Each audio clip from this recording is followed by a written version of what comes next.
Boa noite a todos os alvoradenses, boa noite para cada um e para cada uma. Eu sou Patrícia Pereira e esse é mais um Quilombo em Ação, um programa do Coletivo Alvorada, que é esse coletivo importante que faz o debate progressista, inclusive para organizar o povo, né, e o contraponto em relação à mídia golpista corporativa. No dia de hoje, nós vamos ter como tema quando a política de Estado é a política de extermínio. Quando é que essa política se transforma numa política de exterminar negros e os pobres. Nós tivemos aí, né, Vila Cruzeiro e Genivaldo, né, no Rio de Janeiro, policiais rodoviários federais ajudaram a assassinar 26 pessoas, muitas delas sem nenhum envolvimento com crime.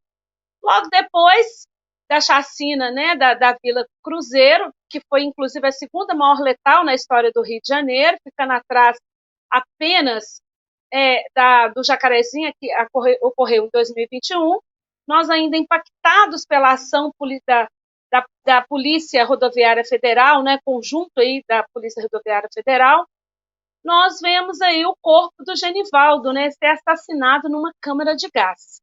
O que nós estamos dando o nome correto, que é o nome correto que precisa dar, que é a política de extermínio, né? A política de Estado transformada em política de extermínio. Para discutir tudo isso conosco hoje, pela terceira vez aqui, que é um prazer recebê-lo no Coletivo Alvorada e pela segunda vez no Quilombo em Ação, nós teremos o André Constantini, que é do Movimento Nacional das Favelas e Periferias, é do Rio de Janeiro, conhece bem de perto isso e vai dialogar conosco aqui, nos explicar tudo isso, como é que é essa política, como isso está ligado às milícias e o que a gente tem que fazer para se proteger, derrotar isso no Rio para que isso não chegue também para o resto do país. O André também é autor do livro O Dia em que o Morro Não Descer. Então, chamar aqui, sem muitas delongas, para dialogar conosco, André Constantini. Boa noite a todos e a todas. Eu quero aqui externar publicamente o meu agradecimento pelo convite, por poder estar aqui com vocês mais uma vez, falando da situação caótica pela qual nós passamos aqui no estado do Rio de Janeiro, nesse processo de mexicanização, aonde o Rio de Janeiro é um laboratório. E se der certo aqui, isso vai se expandir por outras regiões desse país. Por quê? O Estado burguês perdeu o controle de determinados territórios aqui no estado do Rio de Janeiro. Estou me referindo às favelas e às periferias e alguns bairros.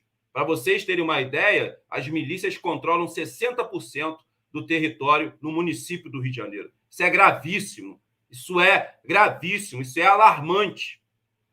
O Estado burguês, ao perder o controle desses territórios, ele, por sua via, não quer mais retomá-los, porque o Estado burguês tornou-se sócio das facções criminosas que controlam os territórios de favela e as periferias e alguns bairros aqui no Rio de Janeiro, e passou também a tornar-se sócio principalmente das milícias. Nós vivemos no Rio de Janeiro, né, e em outras partes do Brasil, um estado narco, ou um narco-estado.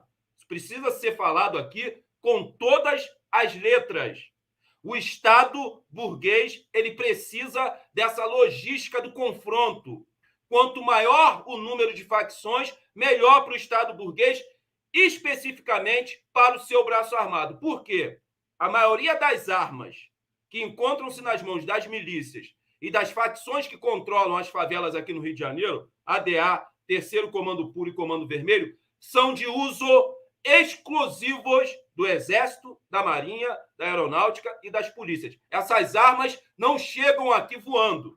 Elas são desviadas do braço armado do Estado burguês e chegam até esses territórios. Isso é um fator importante que nós devemos colocar também na noite de hoje aqui. E a gente vai falar um pouco sobre esse processo de mexicanização, sobre essa política de Estado no Brasil, que é o Holocausto Negro brasileiro, que não comove quase ninguém, não comove quase ninguém. Nós temos uma comoção seletiva na porra e na merda desse país. Nós, negros, estamos morrendo como se fôssemos barata e as nossas mortes não sensibilizam ninguém. E aí a gente vai falar também do poder da propaganda que gera na sociedade essa inércia diante do Holocausto Negro brasileiro. Existe uma propaganda que é realizada pelos veículos de comunicação aqui no Brasil que gera essa inércia na sociedade brasileira. Uma propaganda que animaliza os corpos negros e que ajuda no processo de criminalização dos corpos negros. É importante falar da questão da propaganda, porque foi assim, através da propaganda, que Hitler conseguiu consolidar o Holocausto de 6 milhões de judeus. Então, a gente vai contar esse processo de propaganda em massa nazista que culminou, né, no genocídio de 6 milhões de judeus, que não é diferente do que acontece aqui na porra desse país. Não é diferente. E não venham me pedir aqui para ser dócil, né? Não venham me pedir aqui para ser passivo, né? Sabe? Não! Não! Eu estou reagindo a uma violência estatal que é sistêmica e estrutural contra os corpos pretos da porra desse país. O pacifismo é um privilégio de classe seu. É só seu, porra, não meu. Porque nem paz eu conheço. Eu vivo num território que eu sou acordado e despertado por um helicóptero blindado às 6 horas da manhã, porra. Um helicóptero do Estado, porra. Então, não me peçam para ser dócil. Pode ser, companheira, que um dia eu retorne aqui. Muita gente não sabe, mas o André Constantino é poeta. Eu escrevo música. Muita gente não sabe desse meu lado. Pode ser que um dia eu retorne aqui e recite poesias para vocês. Mas as poesias que eu vou recitar aqui hoje serão versadas através dos versos das denúncias que eu tenho coragem de vir aqui e dissecar para vocês. Ainda que custe a porra dessa vida preta. Eu já mandei um recado para a milícia, eu já mandei um recado para a Polícia Militar do Estado do Rio de Janeiro. Não adianta me ameaçar. Só param a voz do André Constantino na bala, porra. Quando vocês me matarem, que eu já rompi com as amarras do medo. Eu quero que vocês se fodam. A milícia e o braço armado do Estado burguês. André, você é forte pra caramba. Estava aqui só na apresentação, a gente já fica muito impactado com, inclusive, como que você consegue nomear, assim, não só colocar, nomear os processos, assim, explicitamente mesmo, né? Aquilo que a gente tenta, que a gente busca, às vezes, eufemismo para colocar, você consegue deixar muito nítido para a gente. E aí, e você está aí, você está no local onde está acontecendo. Então, muito importante a gente fazer essa abertura e a gente fica muito impactado com a sua fala, né? Com tudo que você coloca e com o conhecimento profundo que você tem. E dentro de hoje, André, você falou tanta coisa que já só na sua fala de abertura, que, né, ao passar aqui do programa, nós vamos aqui dialogando com você, né, para você explicar esses termos, essas coisas que você nomeia tão especificamente para a gente. Mas queria começar, André, com aquilo que a gente precisa entender, que você já falou de animalizar os corpos negros, de holocausto negro, e dessa comoção seletiva, né? Dessa comoção seletiva. O André, Vila Cruzeiro, eu estava lendo hoje, me preparando para a gente fazer um programa, que dentro das 26 pessoas que foram mortas, foi um menino de 16 anos, né? Além da cabeleireira que a gente viu, que foi morta a facadas, né? Que foi morta a facadas. Mas como é que é 26 corpos? A segunda maior operação, né, letal. E queria que você explicasse para a gente, começasse pela chacina e logo depois também dialogasse com a gente, né? Nós vamos começar pela chacina da Câmara de Gás, que foi Genivaldo. Explica para a gente, André, que é isso? O que eles chamam de... Você está chamando de holocausto?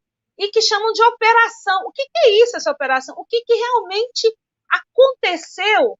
O que realmente aconteceu? Quem está lá, está vendo, acompanhando, na Vila Cruzeiro?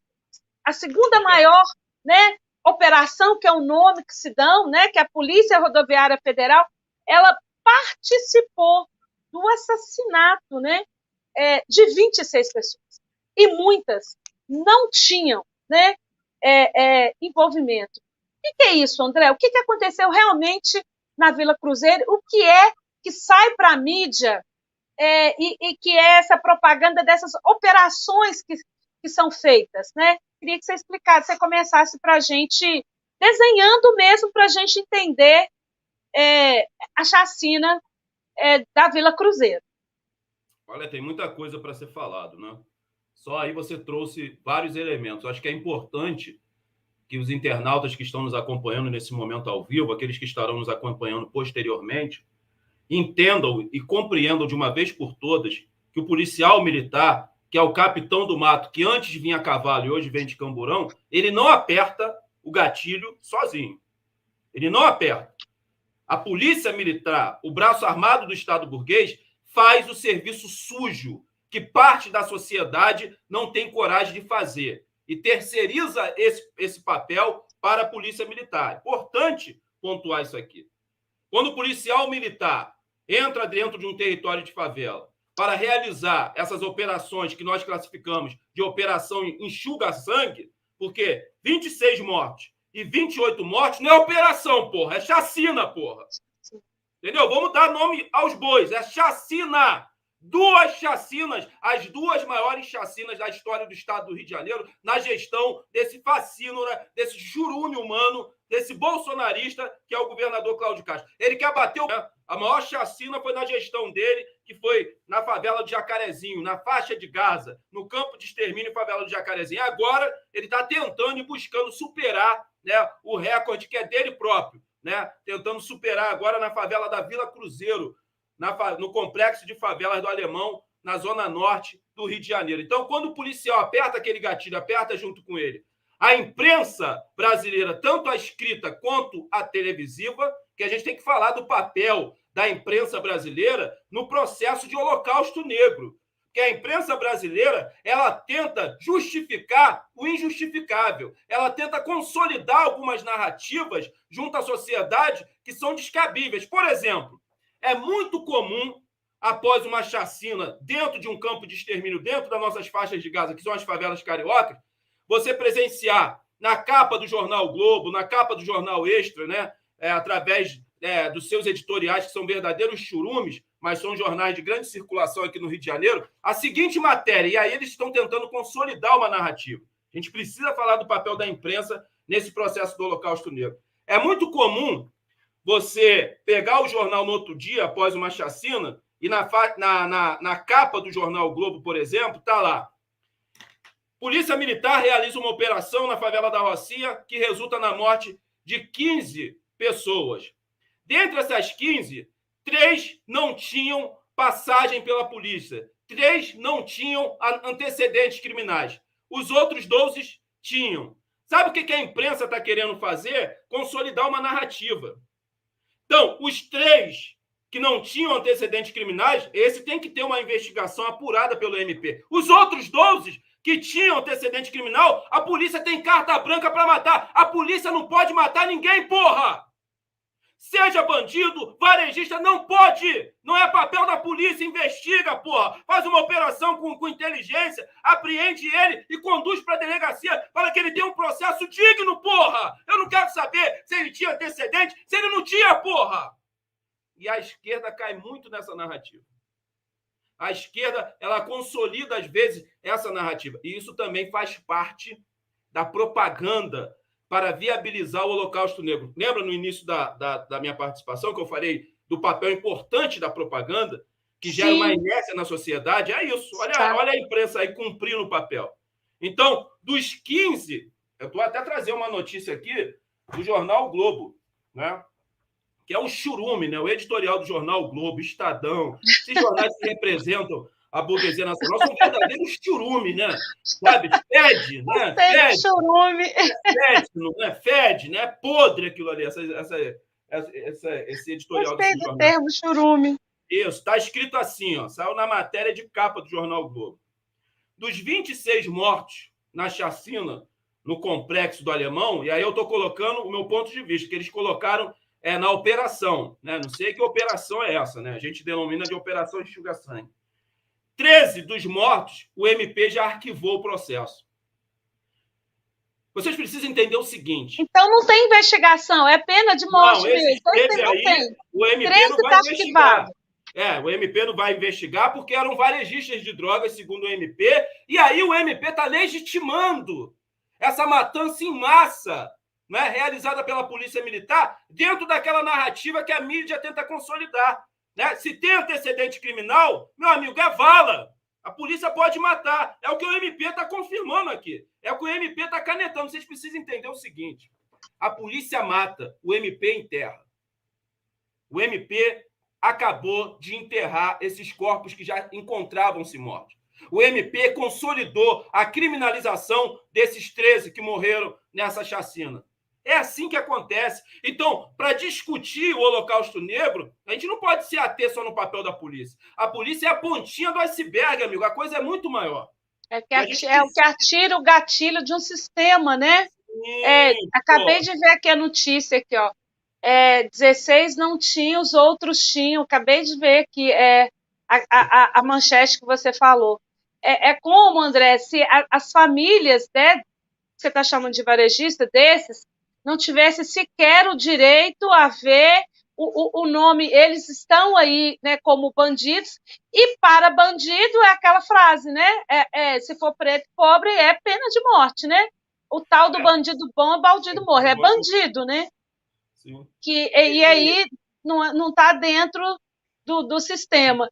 E uma coisa importante, né, o André, que você colocou, é porque são assim, são pessoas que não importa quem são, eles não têm rosto, eles não têm cara, eles não têm uma mãe, né, para chorar a morte, não tem uma família.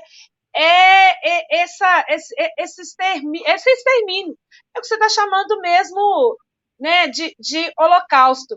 Eu estava vendo uma outra matéria também do G1, que o G1, André, ele classificou assim, para conhecer quem são, para dar legitimidade a essa ação da polícia, né? E aí coloca lá, alguns têm um nome, alguns têm idade, e sobre alguns tem lá um que eles chamam de o Heraldo de Novaes Ribeiro, que é apontado como o chefe do tráfico, né? Que era do Pará e que morreu aqui no Rio. Aí eles vão citando um ou outro que eles colocam que é vítima, né, de bala perdida, né? Que como lá a Gabriele, que eles falam que é vítima de bala perdida, os meninos eles colocam só como menor, né, outros em confronto. Então, assim, é como se para esses tivesse colocado aquilo que você falou, que é bala, né? Ainda tem corpo não identificado ainda, que é bala. E aí, André, queria perguntar uma coisa para você, dentro ainda da chacina. Quando é que a Polícia Federal ganhou essa... Como é que a Polícia Federal, Rodoviária Federal, entra nessas chamadas operações, né? E o que motiva essas operações? Acho que a gente fica pensando assim, porque diz que houve um planejamento. Eu sou professora, André, e aí... O comando da polícia disse que houve um planejamento de 3 meses, um planejamento de 3 meses que resultou numa chacina, né? Então, o planejamento foi para esse extermínio? É uma das coisas que eu me pergunto. E eu, como professora, estava preocupada e falando com os alunos. A primeira coisa que eu quis saber é quantas escolas que tinham na região. E eram mais ou menos 31 escolas. Mas como que a Polícia Rodoviária Federal entra nisso que recebe o nome de operação? Que afinal é essa operação, André? Para que realizam isso? Esse extermínio que tem nome de operação tem qual objetivo específico? E como é que a Polícia Rodoviária Federal entra nisso?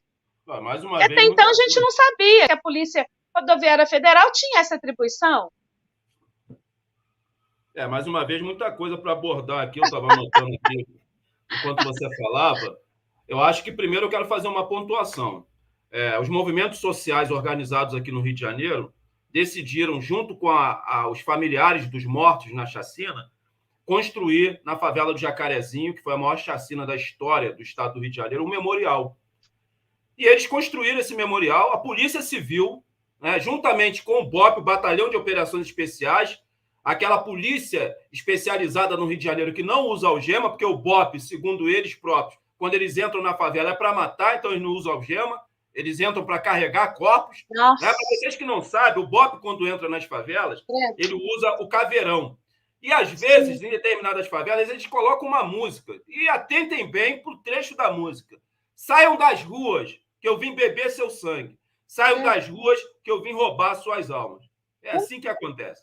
A barbárie é nesse nível. Aí depois querem que o André Constantini venha aqui e fale dócil. Aí depois o problema é o grito do André Constantini. Depois o problema é a revolta do André Constantini. É incrível isso. Mas a gente acaba presenciando muito isso por parte da esquerda pequena burguesa. Eles derrubaram e demoliram esse memorial. E aí entra algo gravíssimo. Não basta matar os nossos corpos. Eles estão matando também a nossa memória. E vale lembrar que nesse memorial estava lá o policial civil que foi morto também. O policial civil ele foi homenageado através desse memorial. Ele não foi excluído, sabe, dessa homenagem. E há de se investigar muito bem a morte desse policial civil. Por quê? Ele morre no início da operação. Segundo a Polícia Civil, ele morreu com um tiro de fuzil disparado por um varejista de drogas da favela do Jacarezinho. Só que esse policial civil ele participava da investigação do assassinato brutal da vereadora Marielle Franco. Eu tenho quase certeza que ele foi morto por fogo amigo. Os próprios policiais civis mataram ele. Tanto é que a Polícia Civil impôs um sigilo de 20 anos sobre a investigação da chacina do Jacarezinho. O que eles querem esconder, eu não sei. Agora, que tem que ser investigado a morte desse policial civil no início da operação, tem que ser investigado, que ele pode ter morrido por fogo amigo. O que é fogo amigo, André? Os próprios policiais executaram ele.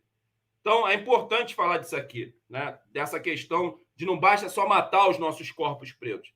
Eles matam também a nossa memória. Né? Imagine a dor das mães desses jovens que foram brutalmente assassinados na favela do Jacarezinho, vendo o representante do Estado, o braço armado do Estado, demolindo o memorial e chamando aqueles que morreram nessa chacina de vagabundo, e que vagabundo tem que morrer, porque é isso que eles falavam em alto e bom som enquanto eles demoliam ali o memorial, chamando todos aqueles jovens que foram executados, porque foi execução, muitos estavam rendidos, foi execução. Nessa chacina no Complexo do Alemão, alguns morreram a facadas, que é bem praxe do BOP. É bem praxe do BOP. Facadas. Então, é importante fazer essa pontuação aqui. Eu queria fazer essa pontuação sobre a demolição do memorial que foi realizado pelo Braço Armado do Estado Burguês, a Polícia Civil e o Batalhão de Operações Especiais. Por isso, nós, do Movimento Nacional das Favelas e Periferias, realizamos essa luta pelo fim das polícias, porque não é só a Polícia Militar. Eu vou chegar agora na PRF, a Polícia Rodoviária Federal, que tem como principal atribuição, sabe, fiscalizar as estradas e as vias no Brasil. Essa é a principal atribuição da Polícia Rodoviária Federal, e o nome já diz por si, Polícia Rodoviária Federal, para cuidar das nossas rodovias, das nossas estradas, e uma dessas funções pela qual a Polícia Rodoviária Federal tem como principal atribuição é justamente para evitar que armas e drogas cheguem nas favelas e periferias, através dessa fiscalização, desse patrulhamento que a PRF faz nas vias e nas estradas aqui no Brasil. Mas, desde a chegada do churume humano, que é o Bolsonaro, à cadeira da presidência da República, a PRF tornou-se a sua guarda pretoriana. A PRF é a guarda pretoriana do governo Bolsonaro. E desde a chegada desse maldito, desse canalha, miliciano, desse vagabundo, desse desgraçado à cadeira da presidência da República, a PRF já participou de 4 chacinas no Brasil. Isso é gravíssimo. 4, André, 4 chacinas? 4 chacinas. Eu vi uma matéria afirmando e reiterando isso. Então, é importante, tanto que a justiça burguesa agora proibiu, né, que a PRF continue participando de operações policiais em conjunto com a Polícia Militar aqui no estado do Rio de Janeiro. Então, é importante fazer essa pontuação, já que já a gente vai entrar nessa questão da PRF. Agora, é muito importante, para quem não mora no Rio de Janeiro, entender uma coisa. O porquê dessas duas chacinas terem acontecido em 2 QGs do Comando Vermelho no Rio de Janeiro. A favela do Jacarezinho é um QG do Comando Vermelho e o Complexo do Alemão é o QG central do Comando Vermelho. Dali parte todas as ordens da facção Comando Vermelho, é dali que parte as ordens para as disputas territoriais que estão aceleradas aqui no Rio de Janeiro, parte tudo do Complexo do Alemão. Ali fica concentrado todos os chefes, né, do varejo de drogas da facção Comando Vermelho. Por que o ataque do Estado foi a esses 2 QGs do Comando Vermelho? Tem uma explicação para isso. O Comando Vermelho ele iniciou um processo de retomada de territórios, principalmente na zona oeste do Rio de Janeiro, territórios que eles perderam para as milícias, tanto que eles já retomaram 3 favelas lá. Então, ele está num processo de retomada dessas favelas. Recentemente, eles conseguiram tomar a favela do Morro do Macaco, do 3º Comando Puro. Então, é compreensível, né, que essas operações enxuga-sangue, que resultaram nessas 2 chacinas, tenham acontecido nos 2 QGs do Comando Vermelho. Porque é uma forma do Estado asfixiar essa que é a maior facção do Brasil, junto com o PCC, e uma forma de impossibilitar o avanço do Comando Vermelho sobre os territórios da milícia. Aí entra a questão eleitoral. O Bolsonaro e o Cláudio Castro estão aproveitando-se dessas 2 chacinas para fazer campanha eleitoral. Foram 2 chacinas eleitorais que aconteceram aqui no Rio de Janeiro. Por quê? A classe média conservadora carioca ela aplaude essas chacinas. Elas ficam satisfeitíssimas com essa chacina. E o Cláudio Castro ele sabe disso. Tanto que ele deu 2 entrevistas falando que a polícia cumpriu e exerceu o seu papel e que ele não enxerga, né, essas 2 chacinas como chacinas. Ele enxerga a polícia cumprindo seu papel. Então, ele está dialogando com a ala conservadora existente no estado do Rio de Janeiro e com a classe média conservadora. Então, é uma chacina, acima de tudo, eleitoral. Então, vocês precisam entender essa conjuntura que existe aqui no Rio de Janeiro. O Cláudio Castro não quer que as milícias percam território, porque as milícias, quando controlam territórios, elas transformam esses territórios em currais eleitorais. E aí, as milícias se organizam para eleger vereador, deputado estadual, deputado federal, governador, prefeito, senador, e foram as milícias uma das responsáveis pela eleição do presidente da República. Então, é muito maior do que nós imaginamos. Nossa. As chacinas são só a ponta desse iceberg. Esse iceberg é enorme. Então, o que está em jogo é um projeto político de poder da extrema-direita que eles querem consolidar no Brasil. Uma teocracia miliciana fascista. Vale lembrar que o golpe de Estado que aconteceu na Bolívia, financiado pelo imperialismo, teve a participação efetiva das igrejas evangélicas neopentecostais e das polícias. A gente tem que ficar atento para isso. O Bolsonaro tem pretensões de dar um golpe sobre o golpe continuado, porque estamos sob golpe. E ele não vai se utilizar do exército, ele vai se utilizar das polícias. Veja como ele vem se utilizando da sua guarda pretoriana, que é a Polícia Rodoviária Federal. A Polícia Rodoviária Federal tornou-se a guarda pretoriana do Bolsonaro. Eles estão totalmente subordinados aos interesses desse verme, desse maldito, desse desgraçado, desse vagabundo que é o Bolsonaro. Então, a gente tem que entender, né, como acontece isso. Agora, é óbvio, companheiros e companheiras, que o Estado ele não tem interesse nenhum em combater a venda do varejo de drogas que acontece nas favelas cariocas. Porque a pergunta que a gente sempre faz é a seguinte: na favela não tem plantação de folha de coca. Eu nunca vi. E olha que eu rodo as favelas. Não tem plantação de pé de maconha. Nas favelas não está instalado a Taurus e a Colt. De onde chega e por onde vêm essas armas e por onde vêm essas drogas? Esse é o fato central. Então, o mesmo camburão que carrega o corpo preto sem vida é o mesmo camburão que traz as armas e as drogas para as favelas. Poxa, André, mas isso é uma denúncia séria, mas é assim. Séria, muito forte, muito grave, André. Sabe o que acontece aqui no Rio de Janeiro, para você que não mora aqui? Que não mora, hein? Muito sério, muito grave. A Marielle morreu por falar muito menos do que eu falei para vocês aqui. O que acontece aqui no Rio de Janeiro? A Polícia Militar ela vai e realiza uma operação na favela da Rocinha. Aí, nessa operação, através dessa operação, ela faz a apreensão de 100 fuzis e 1 tonelada de cocaína, 1 tonelada de maconha. O que ela faz? Ou o que ela deveria fazer? A polícia deveria pegar essa 1 tonelada de maconha e esses 100 fuzis e levar para os depósitos existentes aqui no Rio de Janeiro. Mas sabe o que ela faz? Na verdade, ela apresenta para a mídia, para justificar a operação, 2 fuzis ou 3, apresenta ali uma quantidade mínima de maconha, apresenta ali 200 gramas, 300 gramas ou 1 quilo de maconha. O restante, a Polícia Militar revende para uma facção rival. Por exemplo, apreendeu na Rocinha, que é Comando Vermelho, ela vai revender, né, essas drogas, esses fuzis, para o 3º Comando Puro no Complexo da Maré. É assim que funciona, amigo.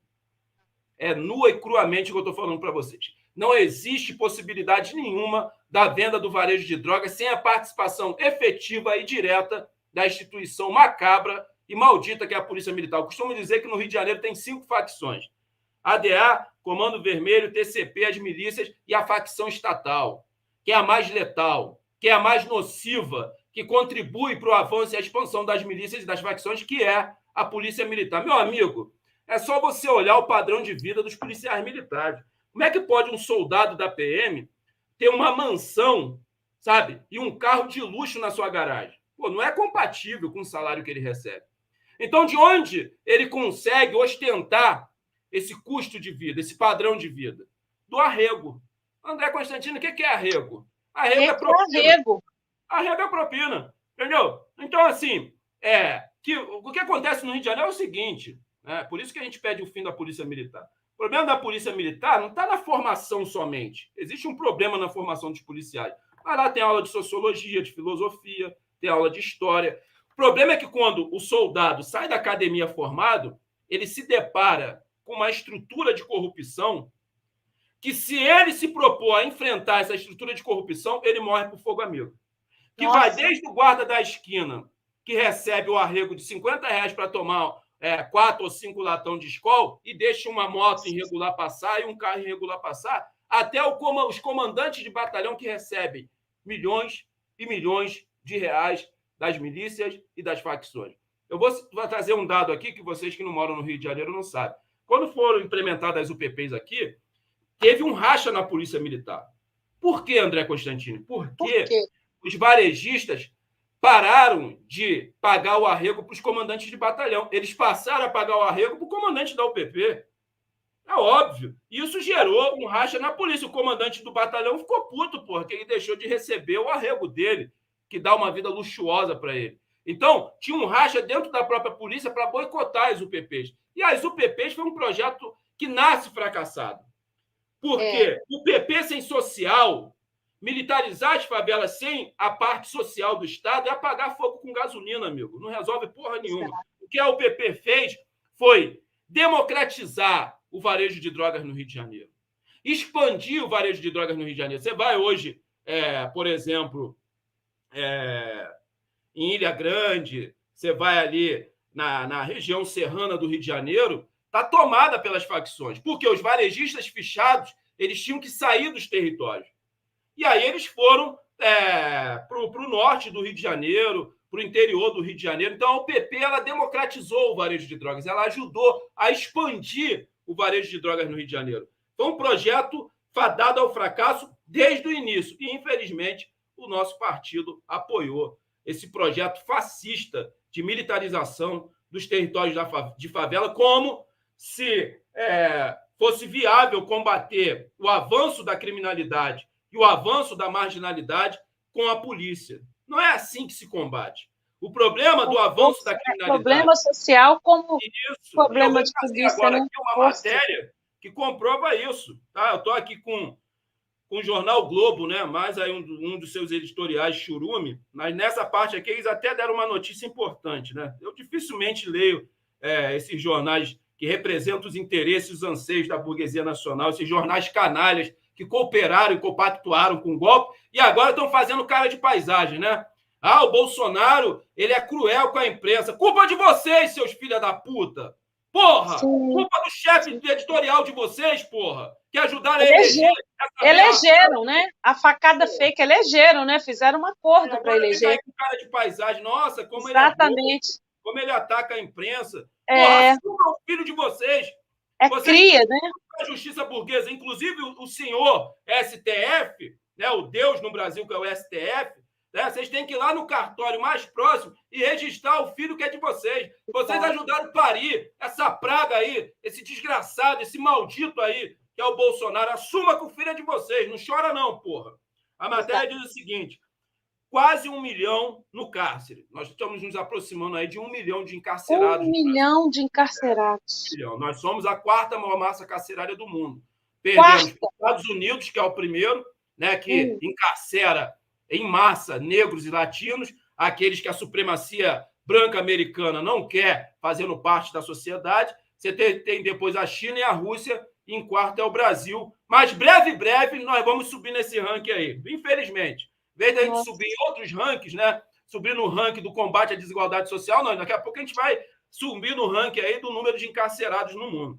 Aí diz o seguinte: quase 1 milhão no cárcere. O número de presos explode durante a pandemia e é o maior da história. Presença de mulheres foi de 5.600 para 33 mil desde 2000. Crescimento de furtos pode explicar. Está aqui o cerne do problema. O problema do avanço da criminalidade, da marginalidade, não é um problema de pauta moral. Ninguém ingressa na criminalidade, ninguém ingressa numa facção, ninguém não vai lá furtar, sabe, um tapete de margarina. Sonho e opção, né, André? Quando eu crescer, você é varejista. Fome, caralho! Porra, seus merda! Aí quer combater, né, a violência, né, com polícia. O problema da violência no Brasil é a desigualdade social. O Brasil é um dos países com maior índice de desigualdade social, embora o nosso país seja riquíssimo. Nós somos o maior produtor de alimentos. Como pode nós termos aí quase 30 milhões de famintos na porra desse país, porra? Que porra é essa, merda? É por causa do capitalismo que concentra terra, que concentra riqueza, porra! Na merda desse país, caralho! Pô, então é importante a gente trazer isso aqui, porque a classe média ela tem um discurso, né? A classe média é pavorosa, a classe média brasileira. Ela acha, né, ela vem com aquela narrativa pronta. Ah, por que ele não foi carregar uma pedra? Por que ele ingressou no crime? Exatamente. Nasce dentro de uma favela, porra. Nasce dentro de uma família desestabilizada, onde o pai é alcoólatra, a mãe está na Cracolândia. Ou a mãe é alcoólatra e o pai está preso. Nasce num território que não tem posto de saúde, não tem espaço de lazer, não tem porra nenhuma, só tem polícia e os varejistas de droga. Nós somos empurrados para a marginalidade. O preto é forjado ao crime, porra. Por isso aqui eu não me tornei um varejista e eu não estaria aqui. Quantos Andrés Constantini não estão embaixo de 7 palmos de terra? Porque não tiveram... André, eu quero que você beba uma água, porque você foi falando e um monte de coisa veio aqui. Queria agradecer os alvoradenses que estão nos acompanhando. E quando você pega fôlego aí, né? Bebe água, né? Porque fôlego você tem muito. Várias coisas importantes você vai explicando para a gente, sabe? Você vai desenhando. O que a gente ia te perguntar em seguida, você já explicou, que é o que é essa política de guerra às drogas. Eu entendo que você já explicou para a gente o que é isso, como é que ela se estrutura. Agora, duas coisas importantes que para nós que não somos, e queria colocar nesse lugar, como vários que estão aqui nos acompanhando, assistindo, que são professores e professoras, assim como eu, que atuam na escola pública, que, né, dos meninos que estão lá na periferia, na favela, e eu atuo numa escola aqui em Contagem, né? Duas coisas importantes. E que a gente sabe que é muito fácil condenar, e você falou uma frase muito importante: nasce lá na favela para você ver como é que ser empurrado. Então, eu queria que você tenha um conhecimento também muito profundo de outras vezes que você já teve aqui, como é que essa teocracia, o neopentecostalismo, ele faz, e a gente sabe que não são todas, está presente, né? Está presente nas comunidades. Você falando, eu fiquei pensando assim, não é possível. Isso deve ter sido o roteiro do lado do Impuros, ou da Irmandade que o André está lendo para a gente. Não, ele está falando que não é a arte que está, não é a vida que está imitando a arte. Não. Eu falei, não é possível. Como é que é essa aliança que está lá, que você falou que também faz parte, né, dessa aliança com a milícia? E outra coisa importantíssima, né, que é de entender, que a maior crítica que a gente vê é o seguinte, eu falo para os adolescentes, que eu também, André, te contar uma coisa, como professora da periferia, já vi muito menino, sabe? Aluno, estudante, morrer de você perguntar, falar, não, professora, aquele lá, ó, já foi. Não, professora, sabe? E a gente entender isso, entender que, assim, é muito fácil dizer, não, mas ele tinha opção, não, mas ele não procurou uma outra opção, mas não para isso. E uma coisa que eu fico preocupada, eu queria que você dissesse, esclarecesse para a gente essas duas coisas que você tem muita vivência.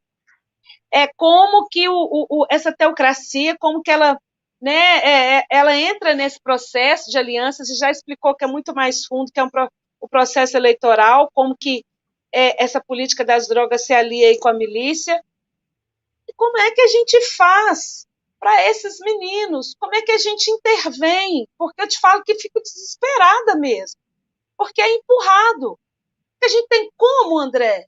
É honesta, porque às vezes a gente fica meio, sabe, meio impotente de um menino que já perdeu o irmão mais velho, que o pai está preso, que a mãe também já foi. Como é que você diz para esse menino? Outro dia um menino falou comigo assim, cansado já, e aí estourado, ainda bem que ele falou comigo. Falou assim, professora, quero saber não, você tem que estudar, né? E foi contando a vida, que era mais ou menos essa história. Minha mãe, o pai está preso, a mãe também, ele mora com a avó, e assim, vai lá, a expectativa, não tem muita expectativa, a expectativa dele, ele falou assim, meu sonho, professor, é ser chefe da Boca. Eu falei, meu filho, por quê? Como assim? Ele falou, professora, você acredita nisso mesmo que você está me dizendo? Que é possível? Você não sabe como é que é lá? E quando você falou isso para mim, eu fiquei muito impactada com a sua fala. A sua fala é forte, todas. Mas como é que é isso, André? Explica para a gente como que é essa aliança neopentecostal, e aí não é todas, e como é que o menino chega a esse ponto de dizer assim, não tem essa ilusão aí não, professor, isso aí que você está falando, não. Meu sonho concreto e real é ser o dono da Boca. Como é que a gente aponta uma outra, dentro desse cenário que você já colocou tão bem, é possível a gente apontar uma outra realidade, sei lá, para esse menino? Não sei, né? Não tem, o Estado só aparece para matar, você não tem uma política efetiva, né, de ação social. Como é que a gente aponta, como é que a gente tenta apontar uma luz, uma outra perspectiva para essa juventude que está sendo exterminada assim, dessa maneira, como você nomeou tão bem nesse Holocausto Negro? E como é que é o funcionamento desse neopentecostalismo nessa aliança, e dizendo que não é todos, com a milícia? Olha, só para endossar o Holocausto Negro brasileiro, que às vezes as pessoas acham que eu estou exagerando, eu vou trazer aqui alguns números e dados para endossar o que eu estou afirmando aqui. A cada 23 minutos, um jovem negro morre assassinado por arma de fogo no Brasil. De 100 pessoas mortas pela polícia, 77 delas são negras. Eu vou repetir, de repente você não escutou. A cada 23 minutos, um jovem negro morre assassinado por arma de fogo nesse país. De 100 pessoas mortas pela polícia, 77 delas são negras. Tá bom para vocês, esses dois dados? Para endossar o Holocausto Negro brasileiro, que é, sim, uma política de Estado nesse país, que é sistêmico e estrutural nesse país? Então, estou trazendo dados e números para endossar. Você estava falando aí como gerar expectativa para essa juventude preta, favelada e periférica, sem nenhuma perspectiva futurística, que é empurrada para o mundo do varejo de drogas, que é empurrada para as facções criminosas existentes e que controlam esses territórios. Eu quero falar para vocês do impacto dessas operações enxuga-sangue na vida social do favelado. E, principalmente, no campo da educação, como isso gera um impacto na vida das nossas crianças, na educação das nossas crianças e adolescentes. Por quê? Quando acontecem essas operações enxuga-sangue, é sempre em horário de pico, onde tem vários trabalhadores descendo e saindo das favelas para vender a sua força de trabalho, hoje análogo à escravidão no Brasil, depois da aprovação da reforma trabalhista, que usurpou da classe trabalhadora mais de 100 direitos trabalhistas. É nesse momento de pico, 6, 7 da manhã, que as nossas crianças estão indo para as escolas. Então, quando acontecem essas operações, gera um impacto direto, né, na vida social do favelado. E principalmente na questão da educação das nossas crianças, porque todas as escolas existentes dentro das favelas e nas adjacências, elas fecham.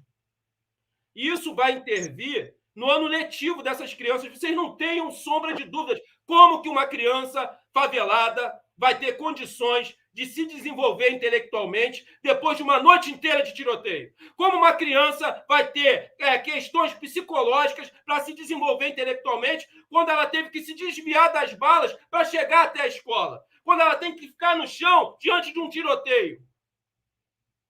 Então, essas operações geram um impacto direto na vida social do favelado. Isso é gravíssimo. Quantos favelados já perderam o emprego, porra? Porque ligou pro patrão e o patrão falou: foda-se, sai daí no tiroteio, tu tem que trabalhar, porra! Não dá mais para viver assim, porra. A gente não aguenta mais isso. É o avanço de uma barbárie estatal sobre as faixas de Gaza e sobre esses campos de extermínio. E aqui não tem lista de Schindler, não, porra. Não tem salvação pra gente, porra. E aí o Estado vai empurrando essa juventude preta, favelada, periférica, sem perspectiva futurística, para o mundo do varejo de drogas, para ingressar na facção, e depois o Estado manda o braço armado dele para executar essa juventude. É preciso disputarmos essa juventude preta, favelada, periférica, sem perspectiva futurística. A esquerda tem que assumir esse papel. Eu vou contar uma história rápida aqui para vocês entenderem qual é o pensamento do André Constantini. Não, não precisa nem ser rápido. Eu estou ficando emocionada com essa fala. Imagina os nossos alvoradenses aqui. Do Movimento Nacional de Favelas e Periferias. Eu tenho duas referências políticas. Uma é nacional, que é o Carlos Marighella, e outra é internacional, que é o honorável Malcolm X. E eu vou contar resumidamente, em 2 minutos, a história do honorável Malcolm X. É importante para vocês entenderem a importância de nós disputarmos essa juventude preta, favelada e periférica sem perspectiva. A importância de nós iniciarmos um trabalho massivo dentro do sistema carcerário. A importância de nós estarmos iniciando um trabalho dentro das Cracolândias. Você vai entender depois que eu contar brevemente a história da vida do Malcolm X. Malcolm X nasce em um bairro negro nos Estados Unidos. Ele é de uma família pobre. Os seus pais eram discípulos de Marcos Garvey. Eu queria que todos os negros estudassem um pouco a história do honorável e grande Marcos Garvey. A mãe do Malcolm foi internada como louca no hospício e o pai dele foi morto em uma linha de trem pela Ku Klux Klan. Aí ele ingressa muito cedo na criminalidade. Ele começa a vender varejo de drogas. Em um determinado período da sua vida, Malcolm X começa a realizar alguns assaltos. Em outro determinado período da sua vida, ele torna-se cafetão de prostituta. Enquanto ele era cafetão de prostituta, ele realizava alguns assaltos. Em um desses assaltos, ele é preso, julgado e condenado. E dentro do sistema carcerário, atentem para isso, não foi na academia. Dentro do sistema carcerário, Malcolm X tem o primeiro contato com a religião do Islã. E foi dentro do sistema carcerário norte-americano que encarcera de forma descarada os latinos e os negros, aqueles que a supremacia branca americana não quer ter convívio na sociedade, foi lá, dentro do sistema carcerário, porra, não foi na academia. Foi lá que surgiu, iniciou a formação de uma das maiores lideranças negras do século XXI, Malcolm X. Aí eu faço uma pergunta para você. Aonde encontram-se os nossos Malcolm X brasileiros? Quantos estão nesse momento numa biqueira e numa boca de fumo com fuzil? Quantos não estão encarcerados dentro do sistema carcerário? Quantos não estão nas cracolândias vivendo como fuzil, vivendo como zumbi? É lá que a gente tem que ir, porra! O diamante a gente acha na lama, porra! É nosso papel achar esse diamante, limpar e deixar que ele brilhe, porra! É lá! O Malcolm X não surgiu na academia, não, porra! Foi dentro do sistema carcerário, onde essa esquerda institucionalizada e eleitoreira não quer ir. E aonde a gente não está indo, aí eu vou entrar na questão das igrejas evangélicas neopentecostais. As igrejas estão indo. Eu pergunto para você, quem é que sobe o morro para ir atrás do varejista de droga? Ou é a polícia, ou é o pastor, pô. O que é que tem dentro da favela? É um monte de botequim e igreja. Tu toma a porra de uma dose de cachaça, depois vai receber a porra da oração do pastor. É o que tem pra gente, porra! Ou a gente entra no tráfico, ou a gente entra para a igreja, porra! Por isso que eu me tornei pastor evangélico, é o que tinha ali para mim. Era a porta aberta no momento de desesperança. A gente precisa estar lá dentro, abrindo uma nova porta de perspectiva para essa juventude, porra. Eles precisam de oportunidade. Eu poderia não estar aqui. Faltou isso para eu ingressar no varejo de drogas depois que assassinaram meu pai. Isso, porra! Quantos Andrés Constantini estão mortos aí, porra? Porque não tiveram uma oportunidade. Porque a linha que divide negros e brancos no Brasil se chama oportunidade. Se nos derem oportunidade, meu amigo, a gente é foda, porra. A gente é tão foda que a gente está vivo até hoje, caralho. 500 anos de massacre, 400 anos de escravidão, porra! 130 de falsa abolição, que jogou os negros nas favelas, na sarjeta, não deu emprego, não deu porra nenhuma. E a gente está aqui, porra. É porque a gente é foda. A gente manteve viva a nossa espiritualidade. Enquanto o branco racista estava pensando que a gente estava adorando o santinho dele, a gente estava fazendo um sincretismo religioso. Isso é muita sabedoria. A gente escolheu as partes altas, que essa tática já era usada na África, porra. E isso nós mantivemos o quilombo 100 anos, porra, de resistência contra a coroa portuguesa. Caralho, que povo forte, porra. É por isso que eles não nos dão oportunidade. A gente não é inferior ao branco intelectualmente porra nenhuma, porra. O que falta pra gente é oportunidade. Entendeu? Então, eu queria contar essa história do Malcolm X e agora eu vou chegar no papel das igrejas. Nossa, mas aqui, antes de você continuar, eu fiquei aqui e imagino que os nossos alvoradenses depois, quem vai ver depois, arrepiada, viu? Arrepiada, André. Arrepiada. O papel das igrejas junto ao varejo de drogas e no presídio. Como é que começou, companheiro, esse estreitamento das igrejas evangélicas com as facções aqui no Rio de Janeiro? Com o trabalho que as igrejas realizam dentro do sistema carcerário. Eu fui pastor evangélico, vocês sabem, e eu participei desse trabalho como agente religioso. E é importante fazer uma pontuação aqui. Qual é a única religião que tem dificuldade de inserção para trabalhar no sistema carcerário? As religiões de matriz africana. Isso não é à toa. Isso não é à toa. Esse processo de demonização da nossa espiritualidade, eu não gosto nem de usar a terminologia religião. Nem gosto. Isso é uma palavra do latim que significa religar. Nós, negros, nunca tivemos deslinkado da nossa ancestralidade, da nossa espiritualidade. Nunca! Nunca! E quando nós sofremos esse ataque, esse racismo religioso contra as nossas religiões de matriz africana, isso também faz parte do genocídio do povo negro. Por quê? Quando o negro é desvinculado da sua espiritualidade, ele passa a ser automaticamente desvinculado da sua ancestralidade, que as duas caminham juntas. E aí, você vai destruir a identidade desse negro. Não é à toa, meu amigo. Vai nos terreiros de candomblé. Procura os negros lá dentro. Vai na Umbanda. Procura os negros lá dentro. Não vai ver. O branco convenceu a gente que aquilo que era nosso era ruim. Mas eles consomem. Agora, vai na igreja evangélica, porra. Tá cheio de preto, porra. Por causa desse processo da demonização das religiões de matriz africana. E quando as igrejas realizam esse trabalho em massa, os pastores começam a ser usados como laranja. Você vai ver um monte de pastor aqui no Rio de Janeiro que tem centenas de postos de gasolina no seu nome, apartamentos luxuosos. Por quê? Ele está lavando dinheiro para o varejo de drogas. Aí, isso foi se estreitando até que algumas igrejas evangélicas aqui fizeram uma aliança com o Terceiro Comando Puro, aonde nas favelas controladas pelo TCP não tem terreiro de Umbanda e de Candomblé. Eles mandaram fechar tudo. Se não fechar, o pai de santo e a mãe de santo morrem. Eu posso enviar para vocês centenas de vídeos, eles humilhando os pais e as mães de santo, quebrando todo o terreiro por causa dessa aliança que existe entre as igrejas evangélicas e a facção Terceiro Comando Puro. Tanto é que tem um varejista aqui chamado de Peixão, que consolidou o Complexo de Israel. São 5 favelas que ele toma conta. Quando você entra dentro dessa favela, de Israel, na entrada dela, tem um dizer assim, Jesus é o dono do lugar. Aí ele vai além, né? Porque a ligação dele com Israel é profunda. Ele coloca uma estrela de Davi de neon na parte mais alta das favelas que eles controlam. Pessoal, isso é de uma gravidade. Que vocês... É o narcotráfico de Jesus? Isso, a esquerda não entendeu ainda. Vocês estão preocupados com o Estado Islâmico? Nós temos o Estado Islâmico Tupiniquim, que é perigosíssimo. Isso é muito perigoso, porque você liga 2 extremos.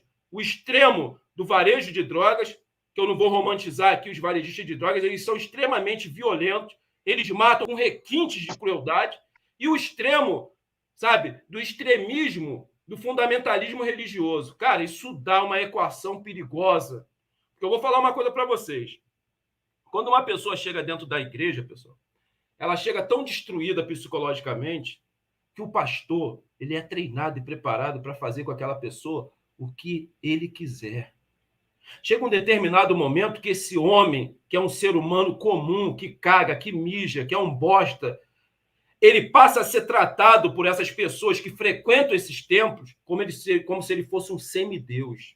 Imagine, depois de uma chacina dessa, a família dessas vítimas. Imagina. Tratasse ele de forma especial.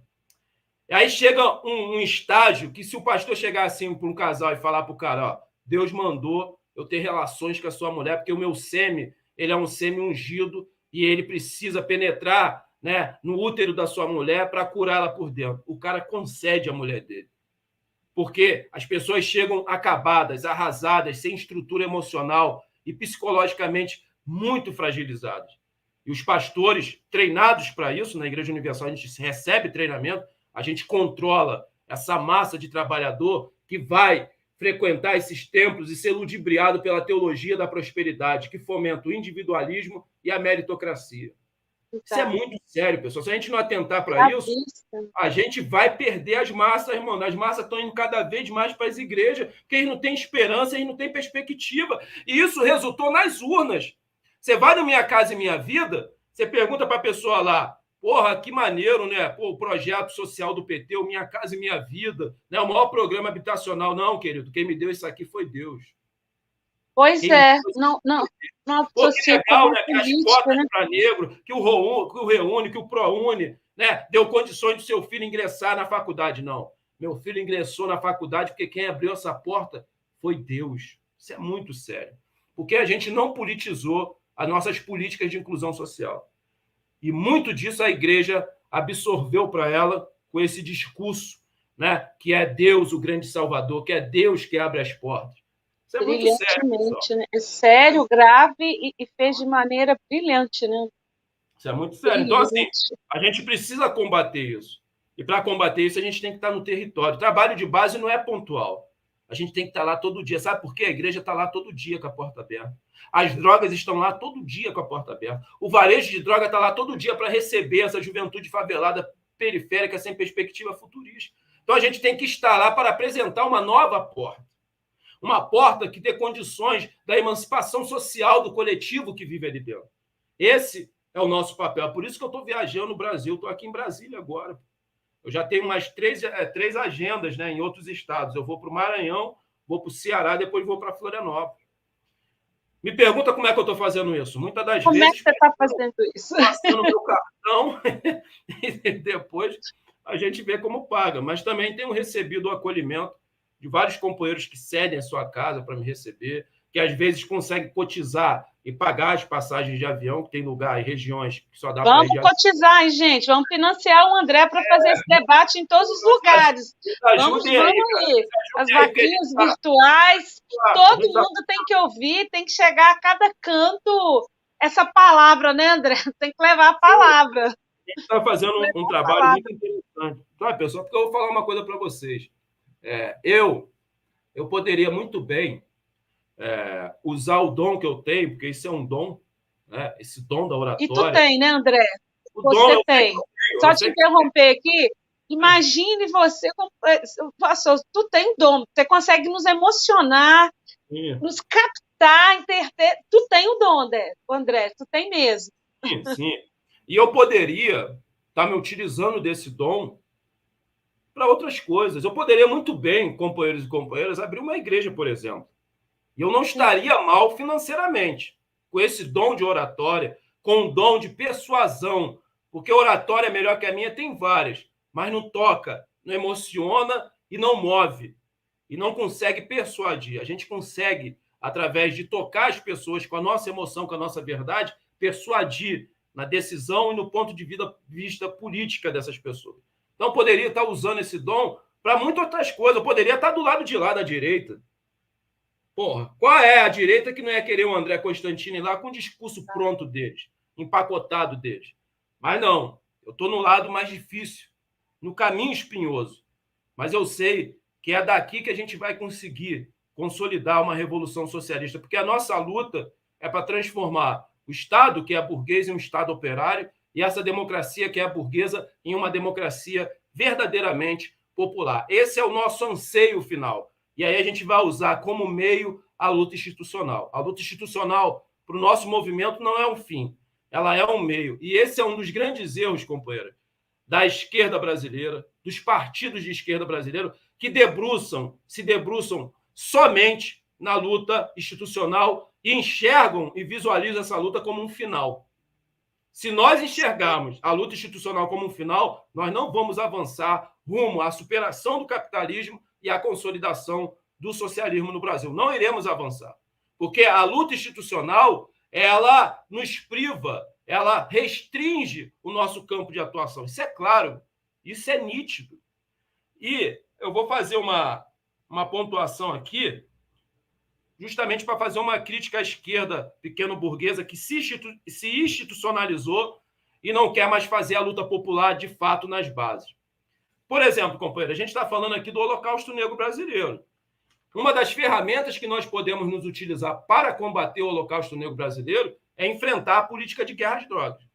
E uma das ferramentas para enfrentarmos a política de guerra às drogas é discutirmos de forma séria, de forma aprofundada, a descriminalização de todas, eu digo todas as drogas. A esquerda pequeno-burguesa não quer fazer. A esquerda partidária que se institucionalizou não quer fazer. Agora, eu vou mandar um recado para vocês. Para vocês, essa discussão custa voto. Pra gente custa vida, porra! Toma vergonha na porra da cara de vocês, merda! Outra discussão que não querem fazer porque perde voto é a do aborto. Agora, as mulheres pretas estão indo lá, nessas clínicas de aborto clandestina, que são verdadeiros açougues, perder a porra da sua vida. Isso custa caro, porra. Custa vidas pra gente, porra. Eu tô de saco cheio. André, se a gente discutir isso agora, a gente perde voto. Aí a gente ganha a eleição. Se a gente discutir agora, desgasta o governo. Vamos discutir essa porra quando? Quando é que a gente vai discutir essa porra?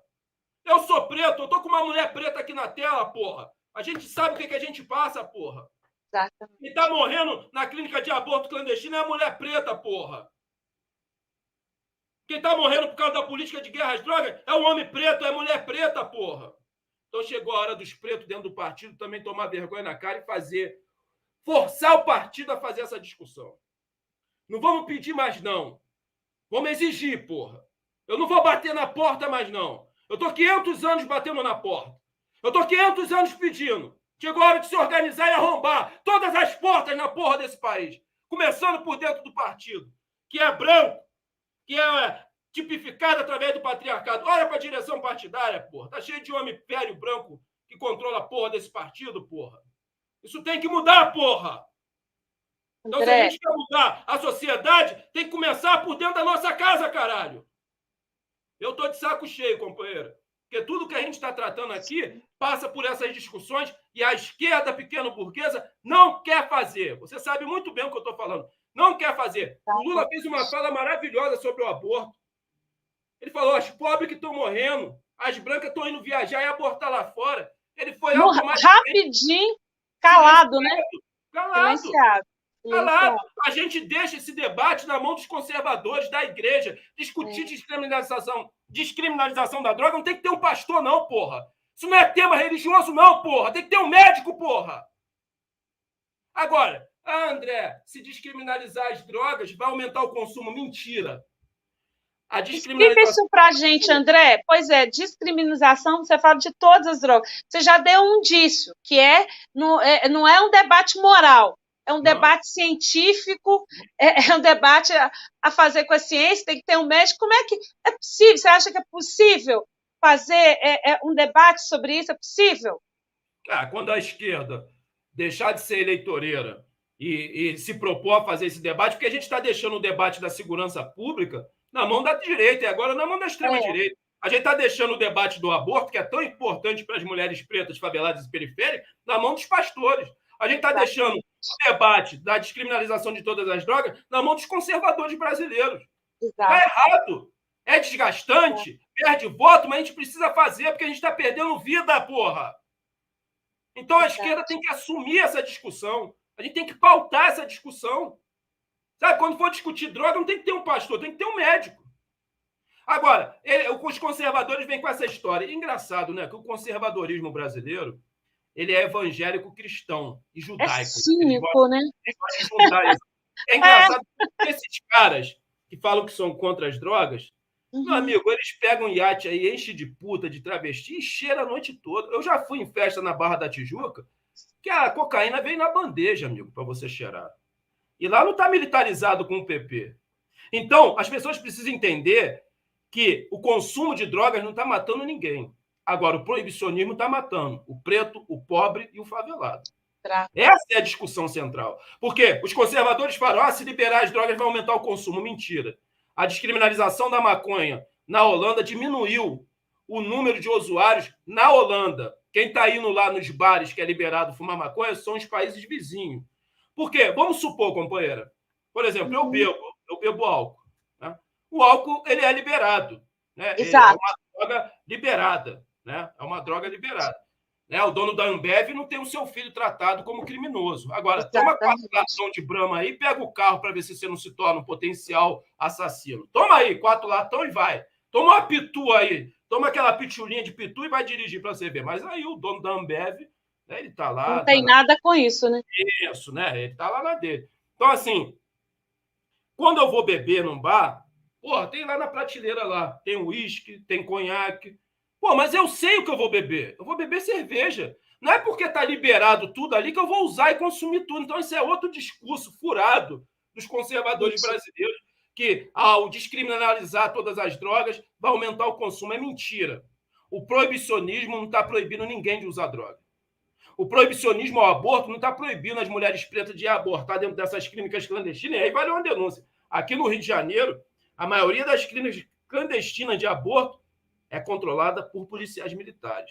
A gente tem que fazer essa denúncia aqui. Então, assim, ou a gente faz esse debate, que para a esquerda custa voto, mas para a gente custa vida, ou, meu amigo, a gente vai continuar perdendo essas pautas, e essas pautas vão continuar cada vez mais nas mãos da extrema-direita. Então, eu acho que eu faço um apelo aos companheiros para que a gente faça essa discussão com seriedade. Vamos perder voto, mas é a hora de disputar mentes e corações. A gente tem que fazer uma luta que vá para além das urnas. Já passou da hora de fazermos isso. Isso é um papel de todos nós. Então, eu espero estar motivando aí os companheiros do Coletivo Alvorada, quem tenho muito respeito. Sempre falo do Coletivo Alvorada.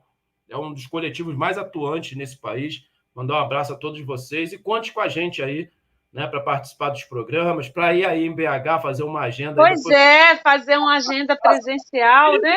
Tomar cachaça, ficar naquela conversa fiada. Mineiro gosta de uma conversa fiada. Mineiro gosta de cachaça E o baiano é pimenta, né? Quando cheguei, eu fui na Bahia, porra, tudo era pimenta, meu amigo.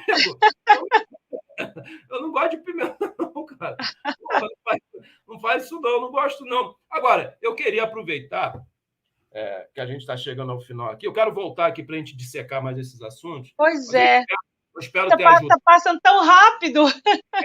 Com a minha contribuição. Mas, assim, muita gente fala assim, porra, André, você não tem medo de morrer? Cara, medo eu não tenho mais. Eu tenho medo Você por não tem aquele... medo, André? Você não Medo tem não. medo de Medo não, falar, nem... de dizer isso não, com essa força e essa coragem, André? Não. Eu tenho medo dos que ficarão sem a minha presença.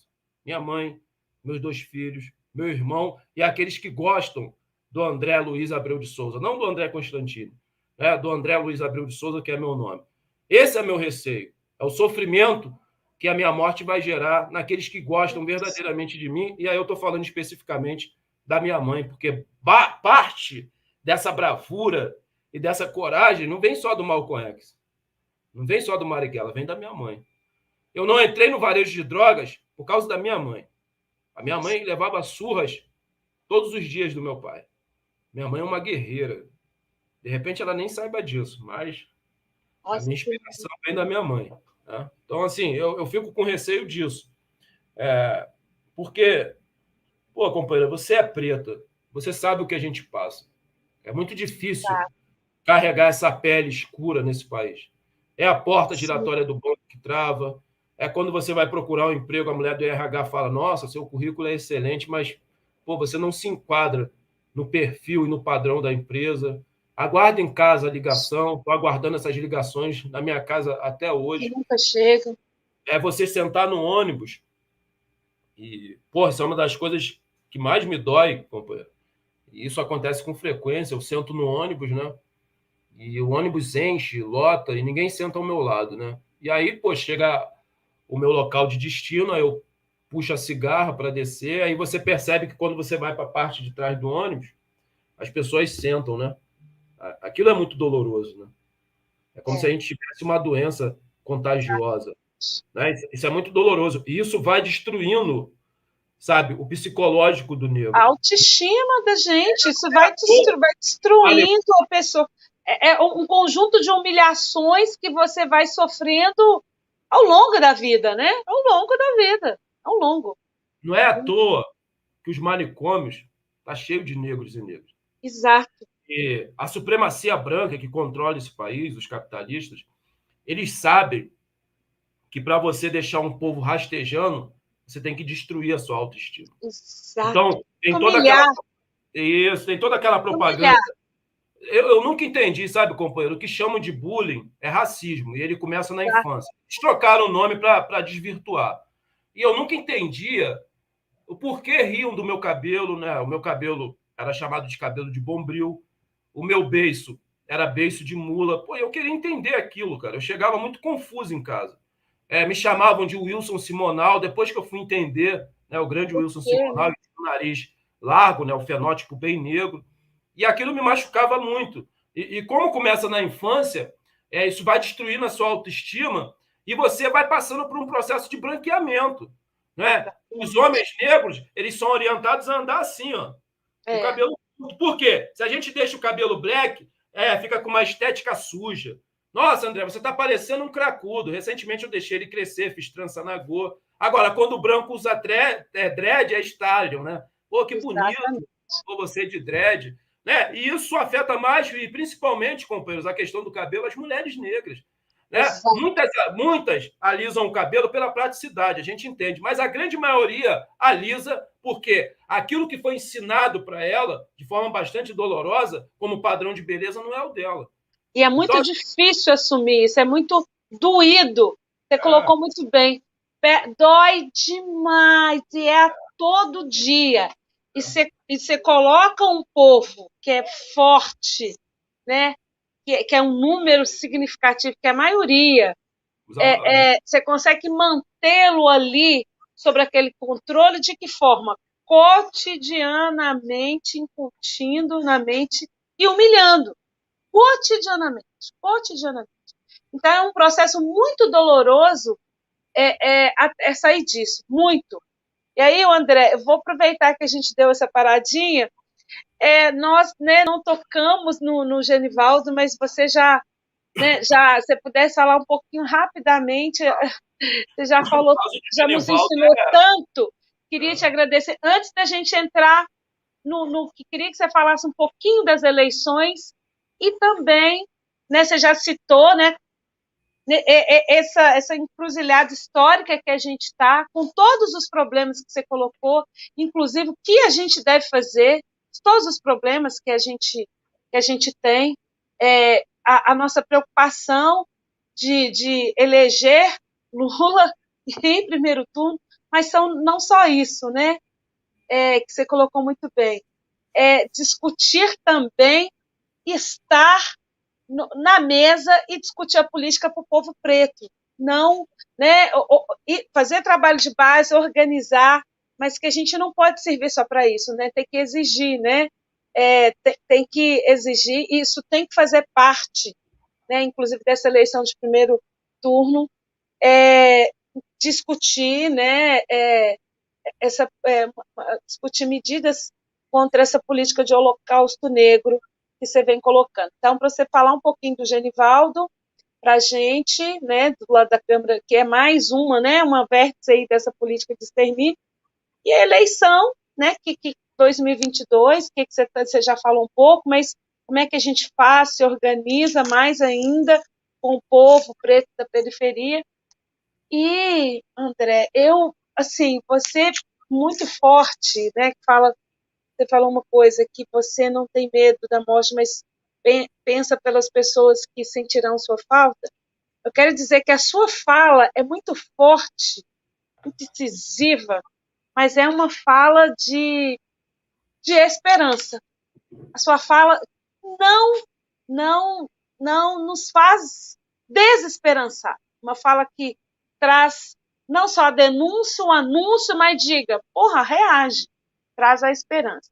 Então, para você ficar à vontade aí, para você falar conosco aí.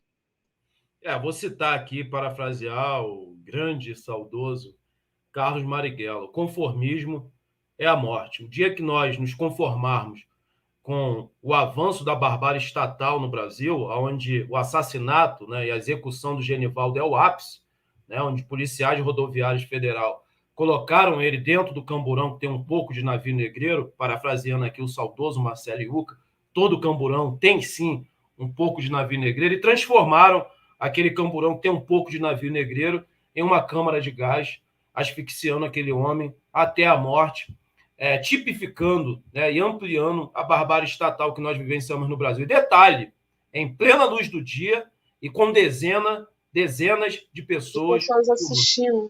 Sabe por quê, companheira? O policial rodoviário federal que participou dessa execução do Genivaldo, ele tem a clareza de que ele está executando aquele que pertence ao grupo dos matáveis no Brasil. Nós, negros e negras, e os povos originários indígenas, pertencemos ao grupo dos matáveis. Nós somos matáveis. Essa que é a grande realidade. Nós somos matáveis. E a nossa morte comove muito pouca gente. Era para esse país estar em chamas. Era para esse país estar parado. Eu vou recapitular aqui alguns outros casos onde o Brasil tinha que parar, onde a gente tinha que incendiar esse país. Vou falar da Kathleen. Fez um ano agora. Um ano, né? Um ano. Eu participei dos atos. Ela foi visitar a sua avó no Complexo do Lins. A minha ex-companheira mora muito próximo ali. Ela mora ali perto da favela do São João, muito próximo do Complexo do Lins. Ela foi visitar a sua avó, uma mulher negra linda, cara. Ela encontrava-se grávida de 8 meses.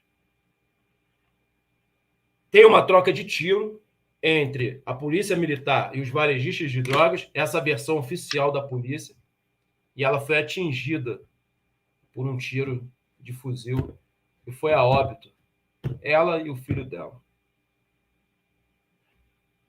Eu não posso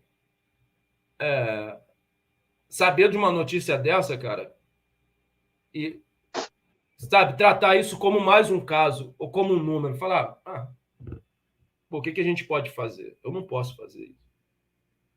Eu não posso, eu me nego a fazer isso.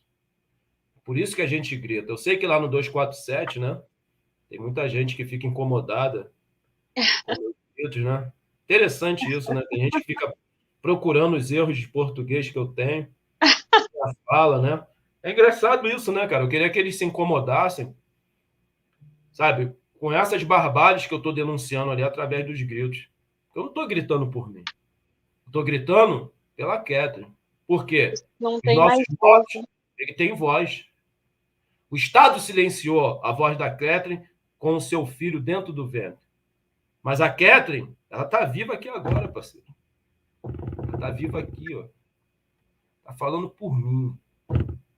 Eu estou deixando ela usar o meu corpo. Certo? Porque Palmares não é só um espaço físico que está em Alagoas, não. Todo negro que não se curva, ele representa Palmares. É isso que eu e a companheira tá fazendo aqui hoje. A gente está sendo a voz daqueles que foram silenciados pela bala do Estado, pago com dinheiro do seu imposto. Eu quero citar aqui o caso do Davi. Vocês já ouviram o caso do Davi? não, Eu vou não. falar para vocês. Fala pra gente. Uma criança de 3 anos. Queria que vocês anotassem a idade dele.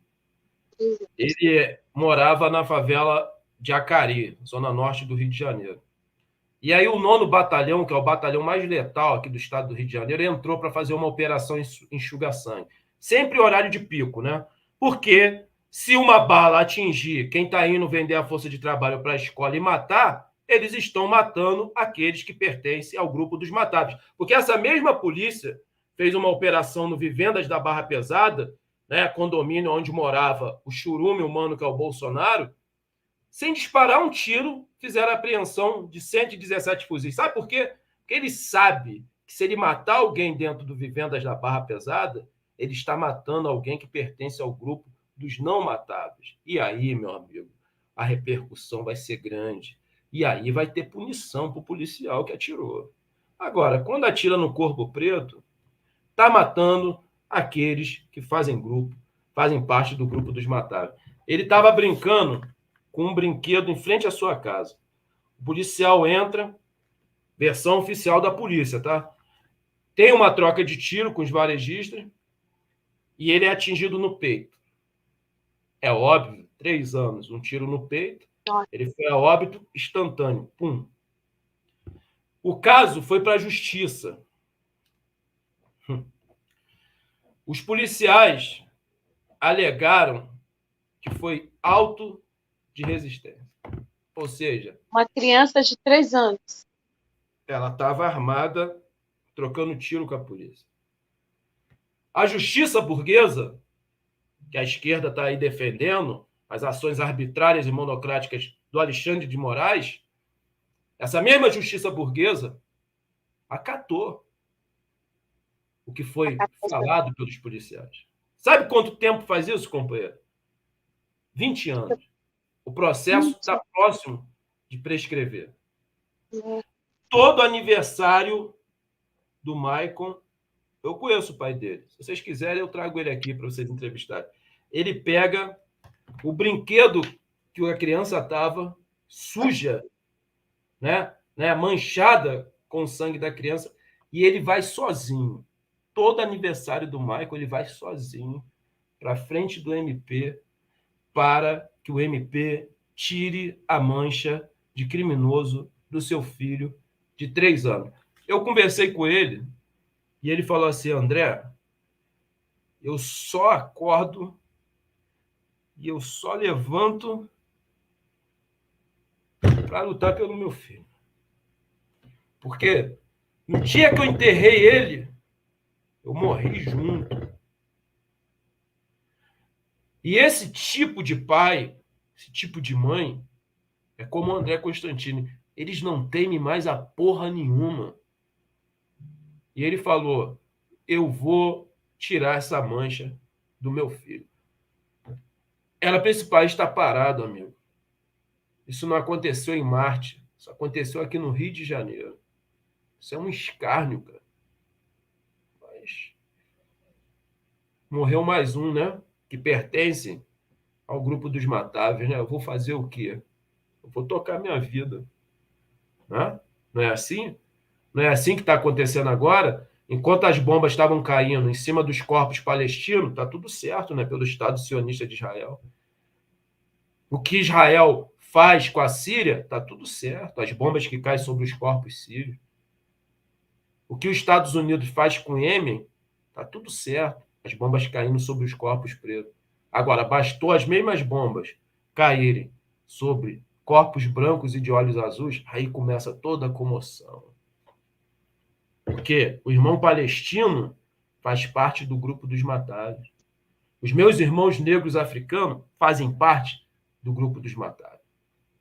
E é isso que eu quero discutir.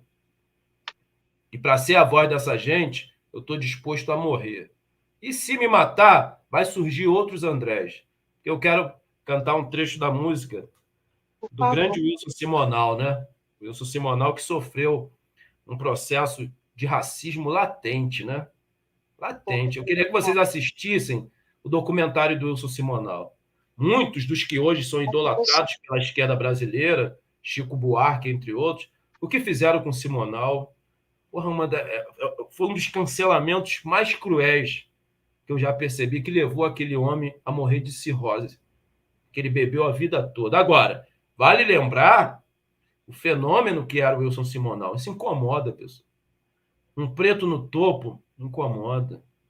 Uma mulher preta no topo incomoda. E eles vão esperar uma brecha para nos derrubar e destruir toda a nossa imagem e destruir também a nossa memória. Quero lembrar a vocês, falando da questão da propaganda, como a propaganda é importante para destruir um povo e a cultura de um povo, eu vou citar aqui outro homem negro que bateu todos os recordes na música, Michael Jackson. Toda vez que você fala do Michael Jackson, sabe a primeira coisa que as pessoas falam? Pedófilo, maluco, Exatamente. depravado. Porque a mídia mundial, corporativa, né, essas revistas de fofoca, de entretenimento, fizeram uma campanha massiva para destruir o Michael Jackson. Mas vocês sabem quando começou isso? Quando ele passou a superar Beatles e Elvis Presley. Aí não. Aí não. Porra, não. Um negro no topo, não.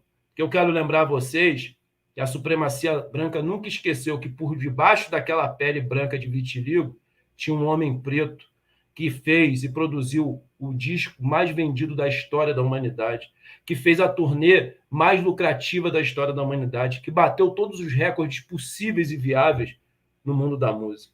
E aí fizeram uma propaganda em massa, colocando ele como louco, como pedófilo. E eu posso afirmar para vocês, quem levou o Michael Jackson para o túmulo foi essa mídia podre, racista e desgraçada que nós temos. Então, a gente precisa entender que essa propaganda de animalização dos nossos corpos, de criminalização dos nossos corpos que a imprensa escrita e televisiva faz, acaba por justificar o Holocausto Negro. Você quer ter um exemplo? Os policiais militares tratam os varejistas de drogas aqui no Rio de Janeiro como ganso. Ganso. Certo? Ganso. Matamos 10 gansos. Agora, eu vou levar vocês lá atrás, no processo do Holocausto Judeu, que foram os judeus que trouxeram à baila essa palavra genocídio, que é uma fusão do grego com o latim. Geno é gente, sídio é morte. Foram os judeus que trouxeram essa palavra à baila depois do Holocausto Judeu, que levou à morte de 6 milhões de judeus através da Alemanha nazista, liderada por Hitler. Agora, como que o Hitler conseguiu essa matança em massa? Propaganda. Os soldados nazistas chamavam os judeus de piolho. Eu te pergunto uma coisa. Você tem algum sentimento em matar um piolho? Isso gera algum sentimento em você em matar um piolho? Nenhum. Olha a construção da animalização dos corpos judeus. Olha como não é diferente aqui. Os negros que estão no varejo de drogas, e muitos foram empurrados para lá pelo próprio Estado, são chamados pelo braço armado de ganso. A gente precisa entender isso, pessoal. A gente precisa um dia sentar e discutir isso. Esse é o processo de animalização. E aí, como é que a mídia apresenta o negro, e principalmente o homem negro? Quais são os papéis que o homem negro tem nas novelas? É sempre o de traficante, é sempre o de bandido. Então, ali vai construindo um processo de criminalização daqueles corpos. E aí é compreensivo quando uma mulher branca me visualiza na rua, ela segura a bolsa. Porque nós, negros e negras, temos o perfil e o padrão do criminoso e do suspeito no Brasil. Temos o perfil e o padrão do criminoso e do suspeito no Brasil. Nós temos, né, que provar que não somos criminosos. Veja o número de negros encarcerados através do reconhecimento fotográfico aqui no Rio de Janeiro. E de fotografias extraídas das redes sociais. A gente não pode nem mais ter rede social. Que a polícia vai lá, extrai a nossa fotografia, ponto, você coloca preso no banco, né? A gente está sendo preso só por ser negro. E, companheiros, isso pode acontecer com qualquer um de nós, negros e negras. Você pode sair para ir trabalhar e, de repente, a polícia confundiu você, teve um assalto ali mais na frente.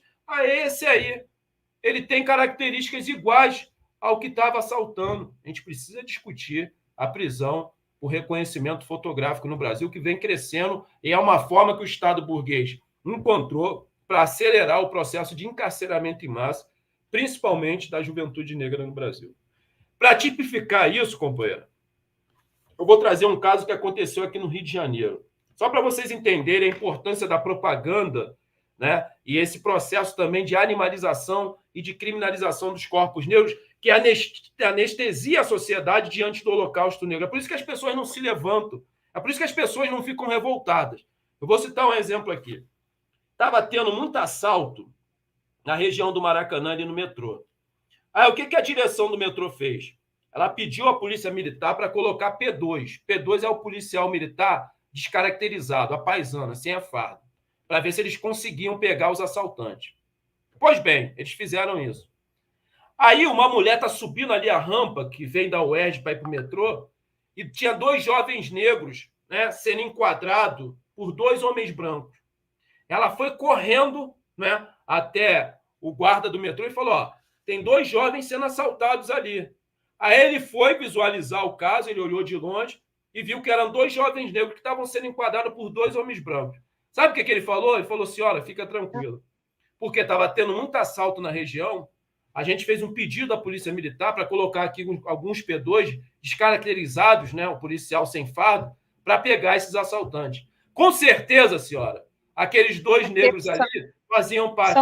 Eles estavam sendo assaltados. Até quando a gente é vítima, a gente sai como criminoso. E aí vem todo esse processo, né, da propaganda, da criminalização dos corpos negros e da animalização. Ou seja, para aquela pessoa, para o guarda, aqueles jovens, só por serem negros, eles estavam assaltando. Isso é muito grave. E para desconstruir isso, a gente vai levar muito tempo. E a gente precisa enfrentar essa propaganda em massa que corrobora para a aceleração do Holocausto Negro aqui no Brasil. Então, só para encerrar, companheiros, eu quero falar da questão das eleições. Hoje eu estava assistindo o 247, eu fiz até uma live quando eu cheguei aqui no aeroporto. A esquerda pequeno-burguesa institucionalizada e eleitoreira, ela constituiu um instituto de pesquisas da axiologia. Está cheio de liderança política, cientista político, né, analista política, cheio de axiólogos, né? E eles ficam com essas axiologias querendo determinar, né, como vai se dar o pleito eleitoral no dia 2 de outubro, debruçado nas eleições. Nós não podemos nos debruçar debruçado nas pesquisas. Nós não podemos nos debruçar nessas pesquisas. Tanto as pesquisas que aumentam a margem de vantagem do ex-presidente Lula para o Bolsonaro, quanto as pesquisas que diminuem essa margem de vantagem. O que vai garantir a vitória do Lula no primeiro turno é a nossa mobilização, é o povo na rua, porra, não tem outra saída. Porque quando esses especialistas ficam debruçados nisso, fomentando isso, na TV 247, que é uma TV que dialoga com o campo da esquerda, eles acabam desestimulando, né, e gerando uma acomodação na militância. Isso é o que a gente menos precisa nesse momento. A gente precisa entender que as ruas definirão o futuro desse país. Então, deixa esses achólogos para lá. Vão para a rua para garantir a eleição do Lula no primeiro turno. Pessoal, para salvarmos esse país. São 33 milhões de brasileiros vivendo com insegurança militar, alimentar 33 milhões de brasileiros que não têm o que comer. Eu vou falar uma coisa para vocês. Quando eu falo de fome, eu falo com raiva. Eu falo com revolta. Porque só quem já passou fome sabe o que é ter que dormir cedo para matar a dor da fome. Eu acho que a fome é uma das violências mais brutais existentes no sistema capitalista. Com certeza é a fome. Nós temos aí um homem, um nordestino, um migrante, um operário, um torneiro mecânico, que mesmo depois de fazer 2 gestões exemplares como presidente da República, ele está colocando o nome dele à disposição com quase 80 anos de idade. Vou falar uma coisa para vocês. Essa ação do Lula de vir disputar a eleição não é vaidade, é amor ao povo brasileiro. Lula não precisa provar mais nada para ninguém. Não precisa mesmo, ele não precisa provar nada. Ele pode viver só de palestra se ele quiser. Lula é um fenômeno político. Lula foi um dos maiores estadistas existentes nesse país. Mas por amor a você, a mim, a esses milhões de brasileiros famintos, um homem de quase 80 anos de idade está colocando a sua vida em risco. E Lula corre grandes riscos de vida por amor ao povo brasileiro, totalmente diferente de um dos seus oponentes, que é o Ciro Gomes, esse coronelzinho de merda que se tornou uma linha auxiliar do Bolsonaro aqui no Brasil. Ciro Gomes, você é uma vergonha. Você nunca vai chegar perto do ex-presidente Lula e a nossa campanha está quase chegando ao final, está faltando poucos reais para a gente. A gente lançou uma vaquinha, né, que a gente vai comprar uma passagem só de ida para o Ciro Gomes para lá. Para Paris, só de ida? Não, para Paris não, vai mandar ele para o Alasca. Mas ele é tão engraçado, o Ciro Gomes é tão safado, que eu acho que o urso polar vai comer ele ou mandar ele de volta. Então, companheiros, vamos à luta. Só a luta muda a vida. E a gente não tem que ter medo de porra nenhuma. Não tem ameaça de milícia, não tem ameaça de morte. Sei que a minha foto está rolando aí no grupo privado de vocês, né? E vocês falaram que vão me pegar. Eu quero que vocês se fodam. A gente vai continuar falando. E só para encerrar, eu falei que ia cantar a música do Wilson Simonal, né? Pois é, você não cantou. Tem uma música que ele fez com o Martin Luther King. Essa música é linda. Acho linda. O tributo ao Martin Luther King, né? É arrepiante. Isso, é de arrepiar, cara. E tem uma parte da música, um trecho, né, linda, que ele diz o seguinte, assim, ó. Cada negro que for, mais um negro virá para lutar, com sangue ou não, com uma canção, também se luta, irmão. Irmão, se matarem o André Constantini, vai vir outro negro. E é assim que a gente se mantém de pé. Se matarem o outro, vai vir outro. Não adianta, mano. Vocês não vão deter a primavera negra nesse país, porque a revolução vai ser liderada por nós. A revolução no Brasil vai ser preta, favelada e periférica e liderada pela vida daqueles sem nada a perder. Porque nós temos uma esquerda canalha e covarde, uma esquerda que é similar à direita branca, né? Porque ambas lutam pela manutenção dos seus privilégios. E elas estão mais preocupadas em manter os seus privilégios do que avançar rumo à consolidação de uma revolução socialista. E é com esses, sem nada a perder, que eu quero estar do lado para a gente consolidar uma revolução socialista. Pode ser que eu não veja, mas eu estou plantando as minhas sementes revolucionárias, como eu fiz hoje aqui. Outros vão adubar, outros irão regar. Agora, no momento certo, ela vai germinar. E em que campo e esfera que eu tiver, eu vou ficar muito feliz de ter dado a minha contribuição aqui. Ô, André, demais, viu? Você nos toma e falar a mesma coisa toda hora, que a gente fica impactado.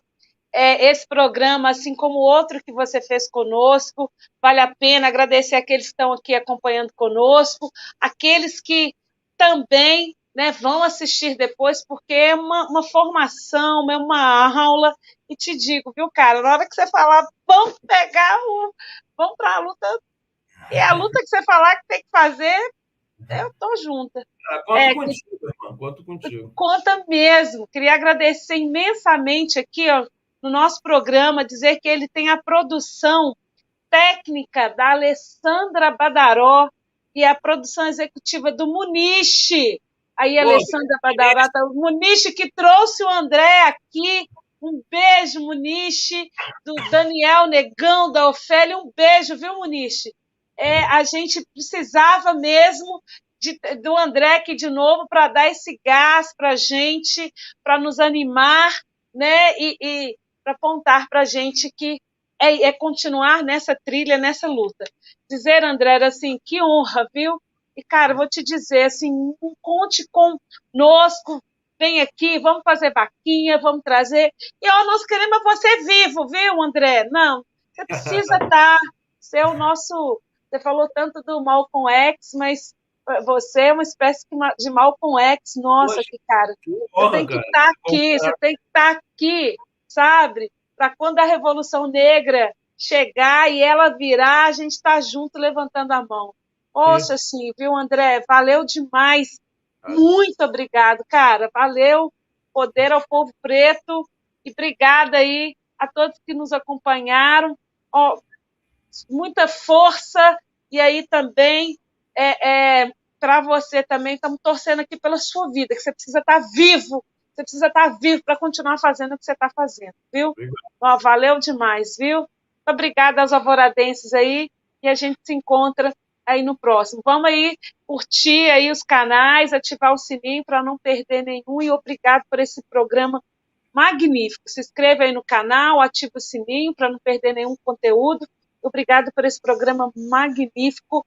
E Lula, presidente, Brasil urgente, Lula presidente, e nós juntos aí para arrebentar todas as portas que nós vamos bater mais e mudar esse país aí com direitos e poder ao povo preto. Valeu, André.